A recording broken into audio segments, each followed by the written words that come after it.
Takže, pán minister, neviem, či ste tu, takže bol by som rád, aj kebyže zostanete, alebo minimálne, aby ste počúvali. Chcel by som reagovať radom na fakty, na pravdy, či ako to nazvali vaši kolegovia, z vášho vystúpenia. Povedali ste, že jediný, kto pomohol tým ľuďom v dedinách, 3 odrezaných dedinách, je vaša vláda a nikto iný, len vaša vláda. Len ja sa pýtam, že komu ste v prvom rade pomohli? Tým ľuďom v tých dedinách? Išlo vám o tých ľudí v tých dedinách, alebo išlo vám o seba? Tak, ako je to napísané tu. Robíme pre seba, aj v tomto prípade platí 100-násobne. Lebo tým ľuďom, áno, ste zabezpečili službu, ktorú im zabezpečiť musíme. Ale teraz tu skrývať sa za týchto ľudí a vydierať ešte tých starostov, nahnať ich sem, aby teda išli bojovať za kompu. A kto tu z nás bojuje proti kompe? Kto tu z nás v opozícii bojuje proti tomu, aby týmto ľuďom sme zabezpečili to, čo im bolo slúbené pri výstavbe vodného diela Gabčíkovo? My všetci iba bojujeme za to, aby sme tým ľuďom dali to, čo sme im slúbili ako štát, ale efektívne a nekradli pritom, pán minister. Nekradli pritom, keď tým ľuďom zabezpečíme kompu, ktorú im štát slúbil. A ja sa čudujem pánom starostom, ak teda naozaj tu sú, že prídete sem obhajovať zlodejinu. Ak tu ste, nikto vám kompu nechce zobrať. Len my nechceme, aby pritom smeráci kradli. Nič viac. A tak, ako to povedal, myslím, že Žolt Šimon, treba povedať tým ľuďom pravdu. Ak vy by ste neukradli pri tejto kompe 50 miliónov eur, tým ľuďom v tých dedinách každému jednému ste mohli dať Land Rover, ktorým sa tu dnes štítite, ktorý budete vyrábať niekde v Nitre. A nie, že do každej domácnosti jeden Land Rover, ale aj malinkému dvojročnému bábenku a dočká ho v garáži, aj babičke 80-ročnej. A to si myslím, že som ešte povedal málo, keď spočítame tých ľudí v tých dedinách. Čiže ľudia v dedinách, dotknutých, nikto vám z opozície nechce zobrať kompu, Bože chráň. Ale za tie prachy, čo zlodeji zo Smeru ukradli, ste mohli mať 3 mosty, mohli ste mať tunel, mohli ste mať 4 kompy, ktoré by tam jazdili a nie, že každú pol hodinu, ako vám teraz dávajú v skúšobnej prevádzke, ale každých 10 minút. Mohli ste mať možno každý svoju vlastnú kompu, mohli ste mať každý Land Rover. Nikto vám nechce brať kompu. Dobre, takže pán minister, najväčšou zbabelosťou, akou ste mohli, ste začali vašu obhajobu. Skrývať sa za ľudí, ktorých tu má niekto za rukojemníkov a ešte ich podlo sem zavoláte starostov, aby vám tu robili nejaké alibi. Najväčšou zbabelosťou, akou ste mohli, ako veľký chlap, ste sa tu postavili a robili ste svoju vlastnú obhajobu. Iba sebe ste v tomto biznise pomohli, tým ľuďom ste iba dali to, čo im patrí. Povedali ste, že kompa častejšie chodí. Ale čuduj sa svete. Keď vám vyhovuje, hovoríte, že kompa častejšie chodí, a keď vám nevyhovuje, keď vám hovoríme, že na tom kradnete a strašné peniaze, hovoríte, že veď to je iba do konca roka skúšobná prevádzka. Tak ja sa teda pýtam, bude častejšie chodiť tak, ako hovoríte vy a skrývate sa za starostov, ktorí chceli, aby častejšie chodila? Alebo bude chodiť menej krát, ako chodila stará kompa, ktorá chodila 31 krát v roku 2014? Teda bude platiť to, čo je napísané v zmluve, že bude chodiť iba 19 krát a vtedy ukradnete iba 12 miliónov, alebo bude chodiť 35 krát, ako chodí teraz v skúšobnej prevádzke a ukradnete 25 a keď sa zvýši nafta, ešte ďalších 30. Ešte raz, keď vám to vyhovujete, hovoríte, že kompa bude chodiť častejšie, vyšli sme v ústretí ľuďom v dedinách. Keď vám to nevyhovuje, keď ukazujeme, že keď bude chodiť častejšie, ukradli ste kvantum peňazí, vtedy hovoríte, veď to je len skúšobná prevádzka. Ďalší váš argument v lufte. Hovoríte, osud ľudí v obciach je Matovičovi ukradnutý. Zodpovedal som tým predošlým argumentovaním, že nikomu v opozícii nie je osud týchto ľudí v obciach ukradnutý. My sme presvedčení o tom, že 35 krát, tak ako teraz v skúšobnej prevádzke, sa to dá robiť za štvrtinovú cenu. Len zlodeji v Smere si povedia, že potrebujú aj na s prepáčením posratej kompe ukradnúť 50 miliónov. A toto ste celí vy. Toto je váš sociálny štát. Ukradnúť na jednej posratej kompe 50 miliónov eur. Toto si myslíte, že vám budú donekonečna vaši voliči žrať? Si myslíte, že jedia seno 50 miliónov eur na jednej kompe? A učiteľom poviete, že nemáte pre nich 60 miliónov, no nie sú, viete čo, možno po voľbách, možno bude niečo, príďte, veď vidíte, rozdali by sme sa pre ľudí. Sociálny balíček tam, sociálny tam. Na jednej posratej kompe 50 miliónov eur. Pán poslanec, skúste akože úplne normálne vystúpať, dobre? Normálne vystupujem, adekvátne vašim zlodejinám. Ste zlodeji. Zlodeji vládnu Slovensku, ste mafia. Ste organizovaný zločin. Podľa trestného zákona organizovaná zločinecká skupina musí spĺňať 3 parametre. Musí mať viacej členov. Je vás dosť. Musí existovať dlhšie obdobie. Existujete dostatočne dlho.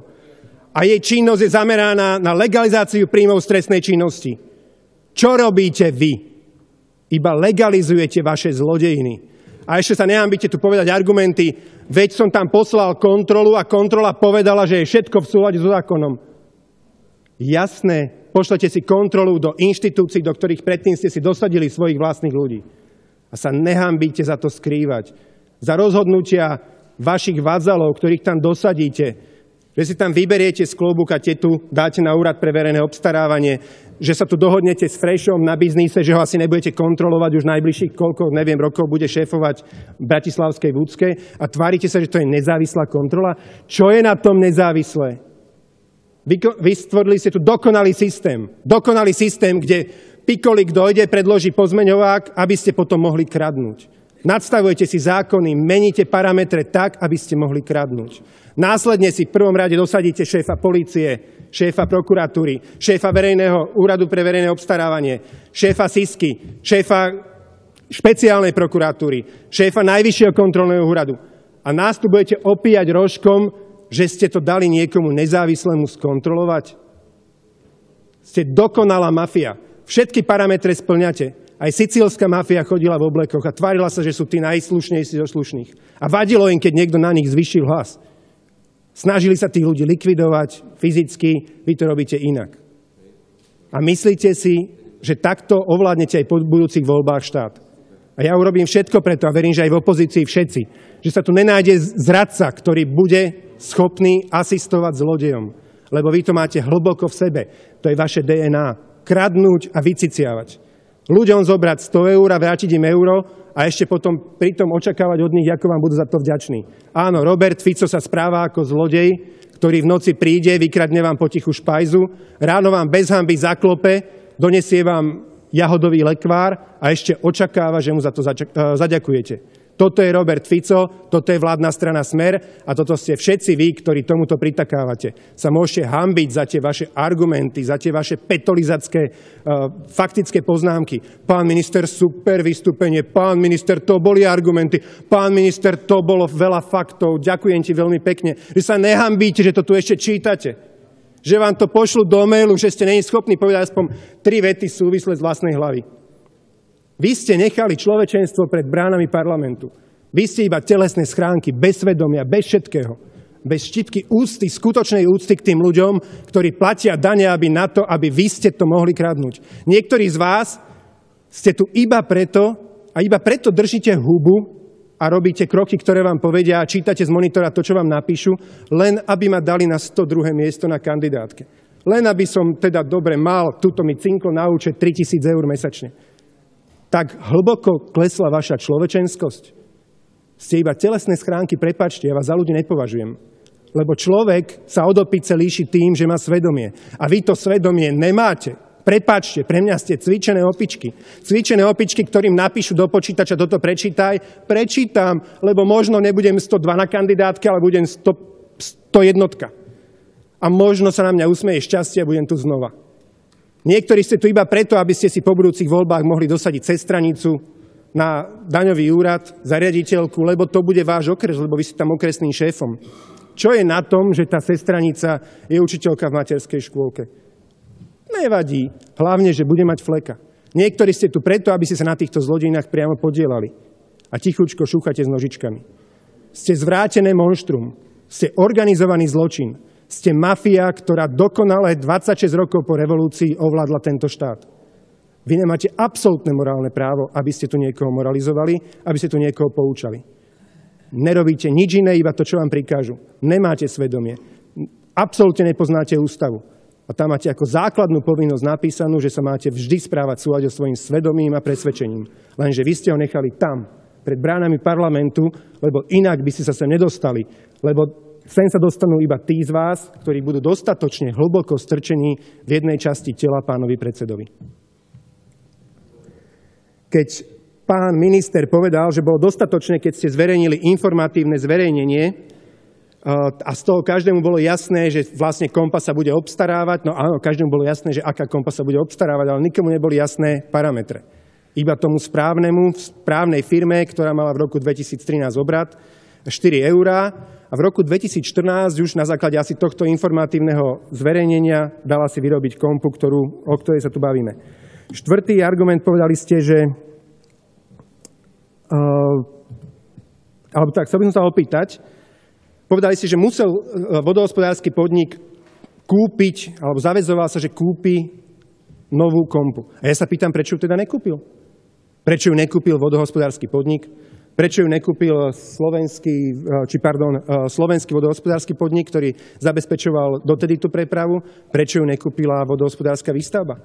Dva štátne podniky, prečo oni si nepovedali, že do tohoto lukratívneho biznisu pôjdu? Podľa odhodov, ktoré máme, tá kompa nestojí viac ako 1,5 milióna eur. Nová kompa nestojí viac ako 1,5 milióna eur. Pri takto nadstavených podmienkach, ktoré ste vydali, za 1 rok tá investícia je so všetkým späť. Za 1 rok a 14 rokov čistá ryža, ako sa tomu hovorí. Sa pýtam, prečo ani jeden z týchto štátnych podnikov tú kompu nekúpil? Prečo ste ju dali kúpiť firme, ktorá mala v roku 2013 4 eurá obrat? No preto, lebo asi by sa potom nedalo ukradnúť 50 miliónov eur na jednej posranej kompe.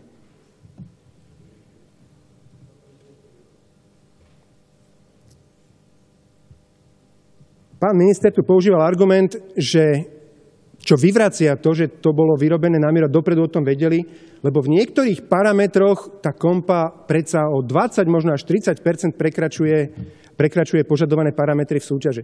Pán minister, to sú také argumenty naozaj pre malé deti niekde v škôlke, no povedzme, že teda pre prvý ročník základnej školy.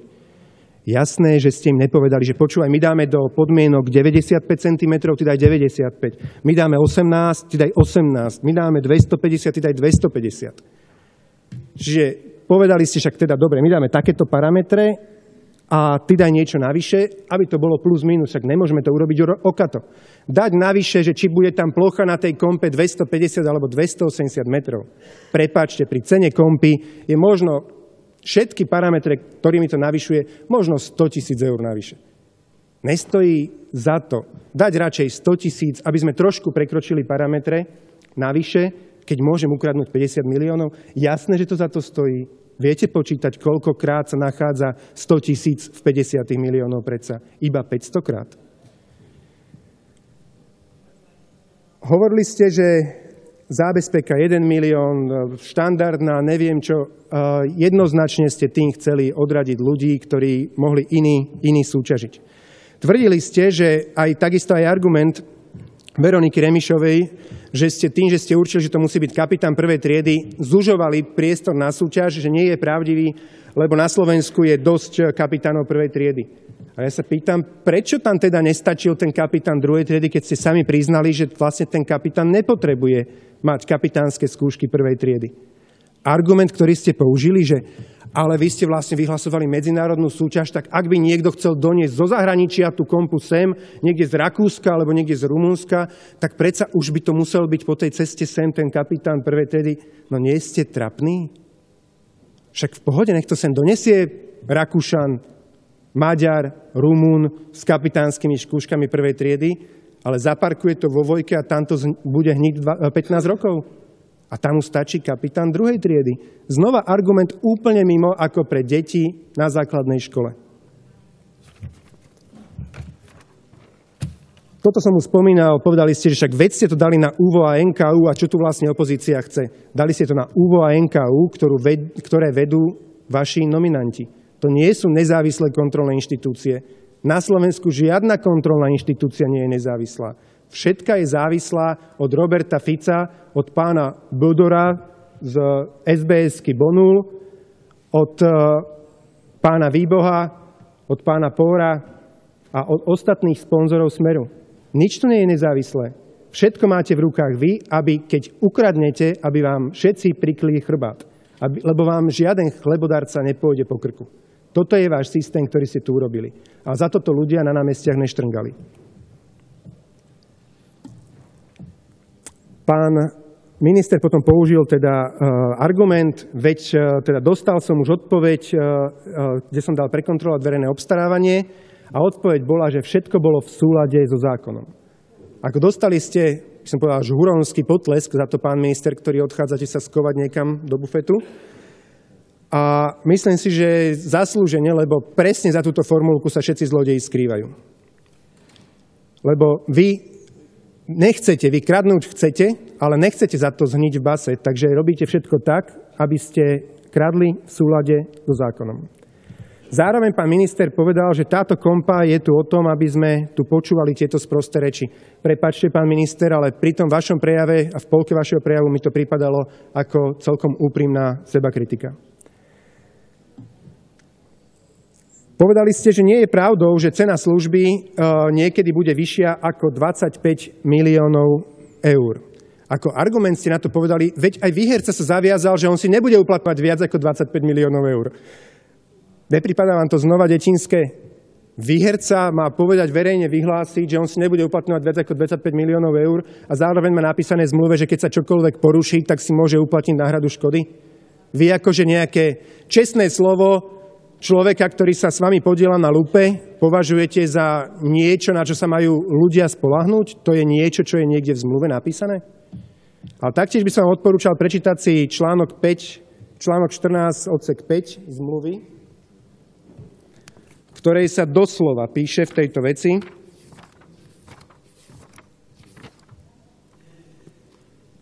táto zmluva tvorí úplnú dohodu medzi zmluvnými stranami týkajúcu sa predmetnej záležitosti.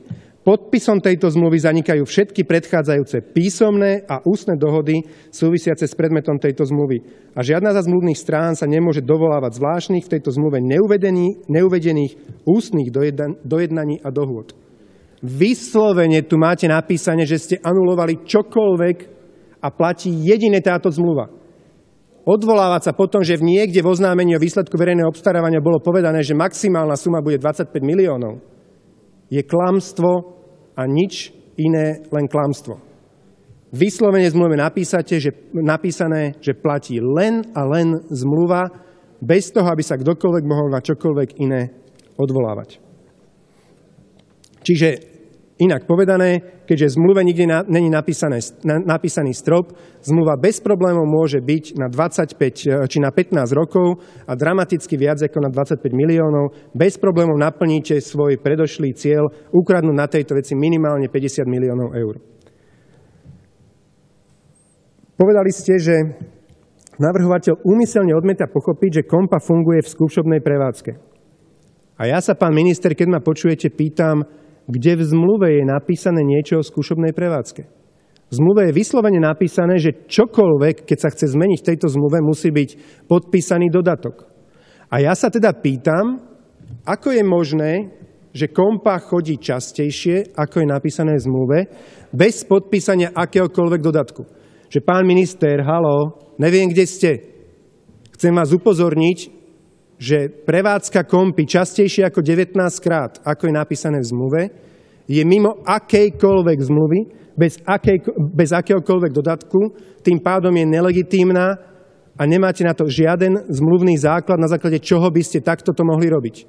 Áno, je mi to ľúto, je mi ľúto tých ľudí, ktorých ste podviedli v tých dedinách a za ktorých sa skrývate, ale ak dnes vy hovoríte niečo o skúšobnej prevádzke, nikde v zmluve sa nepíše o skúšobnej prevádzke, nikde neexistuje žiaden dodatok, ktorý by oprávňoval výhercu Ponton City, výhercu jackpotu Ponton City, aby prevádzkoval kompu častejšie ako 19 krát.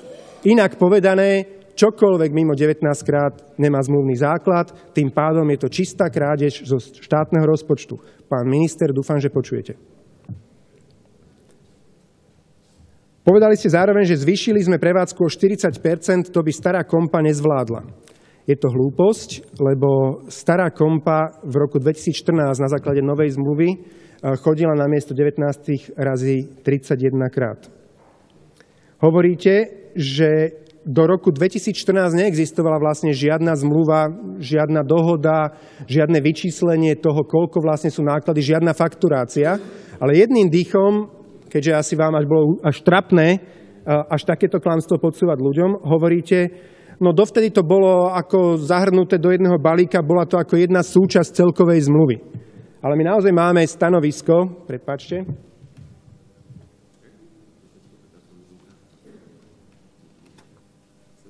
vyžiadané na základe zákona o slobodnom prístupe k informáciám od Slovenského vodohospodárskeho podniku, ktorom nám doslova Slovenský vodohospodársky podnik píše, že, citujem, v roku 2013 sa výkony činnosti na kompe fakturovali v zmysle zmluvy o nájme číslo 4624, /100/2001, ktorá bola podpísaná 31.10.2011. A ako si, keď ste upozorňovali na druhú stranu, tak ste neupozornili na túto vetu na prvej strane, kde máte vyslovene napísané, že ste vlastne klamali, lebo ste hovorili, že žiadna zmluva neexistovala, hoci v tom stanovisku, ktoré ste mali v ruke na prvej strane, máte presne identifikovanú vašim štátnym podnikom alebo štátnym podnikom, v ktorom máte svojho nominanta, presné číslo zmluvy, aj presnú sumu, ktorá bola fakturovaná. Fakturovaná čiastka za prevádzku kompy v zmysle tejto zmluvy bola vo výške 346 013,41 eur. Čiže do roku 2013 ste si fakturovali, alebo fakturoval jeden štátny podnik druhému sumu 346 000 eur. V roku 2014 ste umelo navýšili cenu na 1,1 milióna dodatkom tejto zmluve, lebo áno, v Gabčíkovej v auguste 2014 na výjazdovom zasadnutí vlády niekomu svitlo a začuchal biznis, že môže ukradnúť na kompe 50 miliónov eur. Preto ste v 2014 roku navýšili umelo sumu, aby to nebolo také okaté. Mrzí ma, že aj v tejto veci ste opäť klamali. Doslova ste povedali, teda nedá sa povedať, koľko platila vodohospodárska výstavba slovenskému vodohospodárskemu podniku. V informácii, ktorú ste držali v ruke, to máte čierne na bielom napísané, platila 346 013 eur. A taktiež nám v tejto istej informácii vyčíslili ich skutočné náklady, ktoré boli 490 670 eur.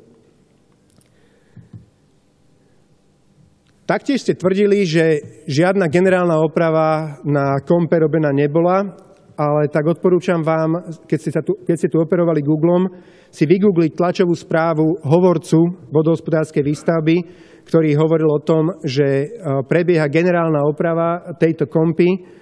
A ja som si, dotedy som to vôbec nepozeral, povedali ste, že tá oprava bola za 196 000 eur. Čuduj sa svete v oznámení, ktoré ste dali o tejto súťaži, je to síce ten druhý štátny podnik, ale takisto to týka kompy, ste napísali, že to bude stáť 2 motory 98 000 eur. Čuduj sa svete, nakoniec výsledok je presne dvojnásobok. Znova mi to pripomína niečo, že povedali ste 98, ale však nikto sa neprihlási, našili sme to tak správne, aby to nikto druhý nemohol vyhrať a nakoniec víťaz je presne o 100% navyše, čiže presný dvojnásobok. A v tom predbežnom oznámení nie je, že 98 000 za jeden motor a 2 motory by bolo 196, ako by teda sme sa mohli domnievať. Nie, v predbežnom oznámení je za 2 motory 98, skutočnosť, aj vy ste to priznali, 196, čiže o 100% navyše. Ďalšia zlodejina.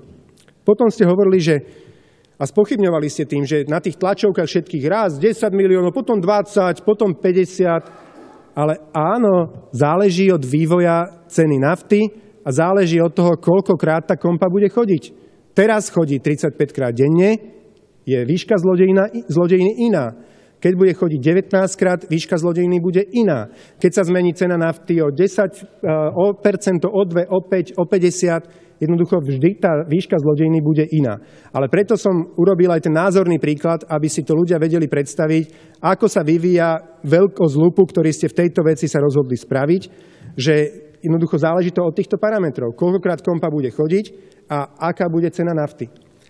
Prepáčte, ale ten tupý argument od pána Lebockého, ktorý tu zaznel vo faktickej, že on dnes čítal správy a tam písali, že predpokladá sa, že cena ropy pôjde ešte teraz najbližšie týždne dole. Prepáčte, pán Lebocký, ja som tupší argument ešte nepočul. My sa tu bavíme o 15 rokoch, pán Lebocký. Z tohto vyplýva, že naozaj iba čítate to, čo vám napíšu a nie ste schopní rozmýšľať vlastnou hlavou. A keď toto bol výplod vlastnej hlavy, tak potom sa nečudujem, potom sa ospravedlňujem. Ale my tu hovoríme o 15 rokoch dopredu. 15 rokov dozadu cena nafty bola o 30 centov v priemere vyššia. Keď tu hovoríme o reálnom podozrení alebo obave, že v najbližších 15 rokoch pôjde cena nafty o 30 centov hore na liter, tak je to oprávnené. Ale vy, keď na základe tohto vašeho argumentu, že dnes ráno ste sa vyspali, utreli karpiny a prečítali, že no dneska ide cena ropy v Rotterdame dole, tak na základe toho my máme akože prejudikovať na 15 rokov, že ropa pôjde dole. Pán Lebocký, zobuďte sa, prosím vás. Potom ste tu hovorili niečo a som rád, že Miro Kadu sa k tomu ozval. O dvoch ľuďoch ste tu spomínali a ste ich prepojili s finančnou skupinou GNT. Pán minister, ako jeden pán minister Jahnatek, akože v tej angličtine má také známe video, ale aj vy by ste sa mohli naučiť aspoň abecedu po anglicky, lebo je rozdiel JNT a GNT. Ale teda dobre, ste hovorili o tom, ako je Región Press prepojený cez dvoch chalanov, jeden sa volá Novota, druhý Pavelek, jeden Milan Novota, druhý Igor Pavelek, ako je prepojený vlastne podľa vás teda z GNT. No, tak ako tu povedal Miro Kaduc, áno, toto sú ľudia, ktorí prišli do Región Pressu, máme nápad. Chceme urobiť stránku, ktorá bude pomáhať ľuďom zháňať prácu, tak Región Press s nimi urobil spoločnú firmu. Nevyšiel ten nápad sa volal Bzik. Tá firma je úplne mŕtva, nič sa tam nerobí. A potom v roku 2014, áno, firma, o ktorej sa hovorí, že je váš sponzor, JNT, vyhlásila súťaž o podnikateľský nápad roka a títo istí chalani tú súťaž vyhrali s tým, že vymysleli tzv. Vnútorné GPS. To znamená, keď sa pohybujete vo vnútri v budove, že taktiež viete odmerať presnú polohu, kde sa nachádzate a podmienky súťaže boli od GNT, že víťaz získava 300 000 eur a musí založiť spoločnú firmu z GNT podľa vás, alebo z JNT a musí založiť s nimi spoločnú firmu. Takže ďakujem pekne, pán minister, že ste takýmto podlým spôsobom očierňovali dvoch čestných ľudí, ktorí vyhrali súťaž Podnikateľský nápad roka. A vyhrali súťaž, alebo cenu, ktorá bola súčasťou tej súťaže. Áno, riešenie bolo vybudovať most, ako hovorí Most, ale určite nie je za 200 miliónov eur, ako ste hovorili vy. Pri 200 miliónoch by ste ukradli takých možno 180. Jasné, to by bol biznis asi, ktorý by ste zase 2-3 dní oslavovali, ale potom zase ďalší týždeň už by ste rozmýšľali nad niečím iným. Nie. Ak by bola najmenšia vôľa z vašej strany, za túto cenu tam mohol byť x krát most, mohol tam byť x krát tunel, alebo tam mohlo byť x kompí, ktoré by prevádzkovali štátne podniky. Povedali ste takisto, že podľa vašej štúdie tunel by iba údržba tunelu stála 550 000 eur ročne. No jasné, podľa vašej štúdie, ale to znamená deleno 11, lebo to je váš koeficient. Čiže reálne asi 50 000 eur by stála ročne údržba tunelu, ale keďže vy aj pri tom dodatku, pri tej nafte obhajujete, že vlastne oprávnené náklady sa majú preplatiť 11-násobne, čiže 1100 násobok, tak áno, evidentne vo vašom prípade pri vašich štúdiách z 50 000 je 550 000, ale OK, ja to beriem na vedomie. Ale pre všetkých ostatných ľudí na Slovensku treba deliť deleno 11 a to sú reálne náklady. Lebo smeráci by si povedali, že ukradnú aj pri tomto 500 000 ročne. To je váš biznis model, to je vaše DNA, to je vaše správanie sa. Ako 22.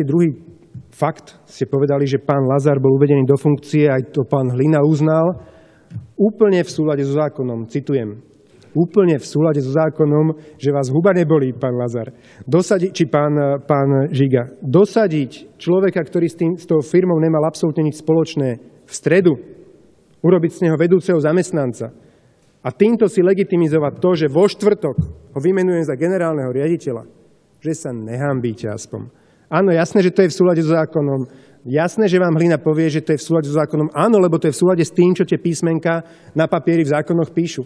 Ale nie je to v súlade s morálkou, nie je to v súlade so zdravým rozumom. Ešte raz opakujem, vy ste s Lázarom urobili, že ste ho tam v stredu ako Majku z Gurunu dosadili, urobili ste z neho šéfa nejakého oddelenia a keďže podmienkou, že za generálneho riaditeľa môže byť vymenovaný iba zamestnanec vo vedúcej pozícii, túto podmienku ste v stredu splnili, lebo ste z neho ako Majku z Gurunu urobili šéfa oddelenia, tak štvrtok ste z neho urobili generálneho riaditeľa. Ale to sa ešte nehambíte povedať ako argument pri vašej obhajobe, pri obhajobe zlodejiny, ktorú ste spáchali? Som rád, že ste aspoň v jednej veci sa priznali, že ste za túto kauzu zodpovední, lebo teda ste povedali to, čo ste zatlkali a čo ste nechceli priznať ani Veronike Remišovej, napriek tomu, že si vyžiadala v zákonnej lehote stanovisko, ani zásved, ešte si tam napísali, odpísali, že z technických dôvodov nemôžete splniť termín a termín splníte neskôr. Jednoduchú vec, technický dôvod, pýtala sa vás iba na to, že či ste dali súhlas, či tam bol príkaz ministra urobiť takéto verejné obstarávanie. Vtedy ste sa asi báli, tak ste povedali odpížim, že technické dôvody, že nevieme to asi dopátrať sa. Ale teraz ste sa tu aspoň v tejto jednej veci priznali, že 23.10.2014 ste súhlas na obstaranie novej kompy dali. Tým pádom ste plne zodpovední za túto zlodejinu, ktorá sa spáchala.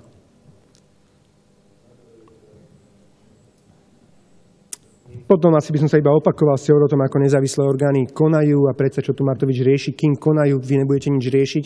No ale tým, že ste za to zodpovední, je to aj vaše máslo na hlave, čiže treba sa pozrieť do zrkadla a zistiť teda, že či náhodou o tom niečo neviete viacej a nie je alibisticky sa skrývať akože za nezávislé orgány, ktoré nezávislé nie sú.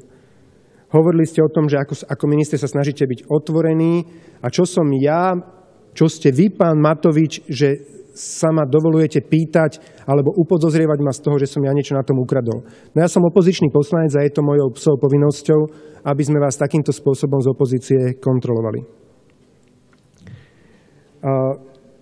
Viacerí, aj ten velikán ducha, ten Raši z košickej kliky mafiánskej, tu hovorilo o nejakom klimatickom samite a o jedení chlebičkov,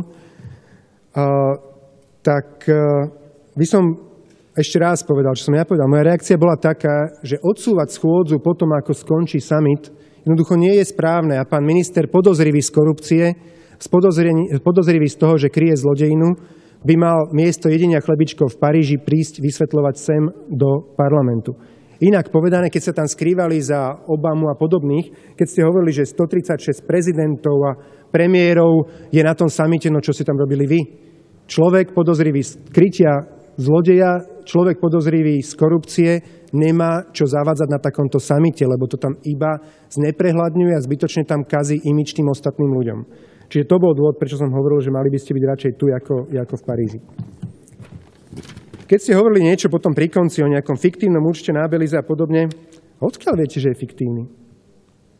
Na základe čoho vy viete, že je fiktívny? Na základe papierika, ktorý váš predseda priniesol a tlačil týždeň, stresoval pána policajného prezidenta, Tibor, potrebujem to. Že doniesol, vybavil papierik o tom, že tam nemá žiadnu legálnu firmu a žiadne legálne prachy? A kde som ja kedy hovoril o tom, že Fico má nejaké legálne prachy a legálnu firmu na Belize? Nikdy. Hovoril som o tom, že tam má schránkovú firmu a tá schránková firma má tam založený účet. Na toto si Robert Fico papier nevybavil, takže používať to ako argument je v tejto veci takisto mimo. A podľa toho, jak sa k tejto kauze staviate, tak myslím si, že aj biznis, či kšeft, či ryža z tejto kauzy niekde na Belize skončí. Na konci ste končili takým emotívnym vystúpením a takým emotívnym prehovorením do duše. Nedajte sa vyviesť z rovnováhy, je to patologický klamár. A potom ste mi ešte teda prizvukovali, že blíži sa predsa adventný čas, a aby som sa zbavil toho hnevu. Ja sa nedokážem zbaviť hnevu na zlodejov, ktorí systematicky Slovensko rozkrádajú. Čo najviac nenávidím na skorumpovaných zlodejoch je to, keď podceňujú svojich vlastných voličov a myslia si, že donekonečna ich môžu klamať. Že keď zneužívajú doslova nevedomo svojich vlastných voličov, keď zneužívajú presne tak, ako tých ľudí v tých dedinách pri tej Vojke, alebo tých odrezaných dedín, ako keď si ich berú ako svoje alibi a skrývajú sa za nich. Keď robia sociálne balíčky, ale 100-krát viacej ukradnú a od ľudí chcú, aby im za to čapkali. Keď zneužívajú babičky, ktoré im prídu na mítingy, či k MDŽ, alebo teraz v predvolebnom období a hovoria im tam o tom, ako im strašne na nich záleží. Keď ukradnú za rok 3 miliardy a potom si ženy na mítingoch pri MDŽ kupujú jednou ružičkou či karafiátom. Ja toto naozaj nenávidím a hnevu a zlosti voči takýmto skorumpovaným zlodejom, ktorí systematicky Slovensko rozkrádajú, sa nikdy nezbavím a nepomôže mi k tomu adventný ani neadventný čas. A teraz jedno, čo mi v tom vašom vystúpení chýbalo. Pán minister, vaše vystúpenie bola znôžka hlúpostí, klamstiev, polopravd a osobných útokov. Ale ani raz, ani jedným slovíčkom ste sa nezmienili o tom, prečo túto službu nezabezpečoval naďalej štátny podnik, Slovenský vodohospodársky podnik, ktorý to dotedy zabezpečoval. A áno, je čas priznať, od koho sme mali všetky informácie v kauze Kompa. Od ľudí zo štátneho podniku Slovenský vodohospodársky podnik. Áno, títo ľudia sú veľmi smutní z toho, že ste ich okradli o príjem, ktorý mali, že ste tento biznis, ktorý ste urobili so súkromníkom, s vami spriazneným súkromníkom, a vôbec nechcem rozpletať všetky tie väzby na vašich sponzorov a priamo na vás a vašich ministrov, že ste tento biznis neurobili so štátnym podnikom, ale dopriali ste ho súkromníkovi. Títo ľudia nám tieto informácie dali, lebo sú z toho zhrození. Lebo vedia, že ste im najprv dovolili zrekonštruovať Kompu a za pol roka ste urobili súťaž a zrekonštruovanú Kompu môžu hodiť do koša. Týchto ľudí ste podviedli a som rád, že nám informácie posunuli.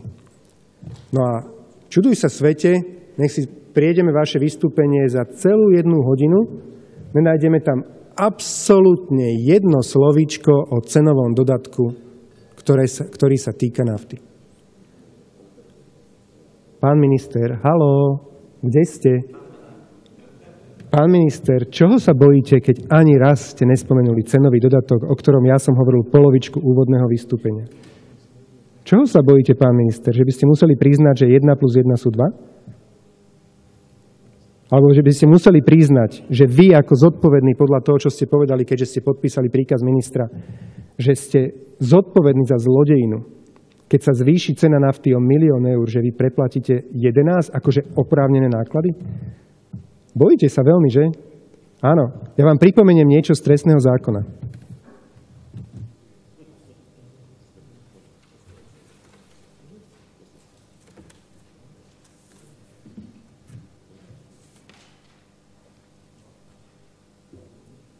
Je to paragraf 234 a volá sa Porušovanie povinnosti pri správe cudzieho majetku. Tento paragraf sa na vás, pán minister, vzťahuje, ak by ste náhodou nevedeli.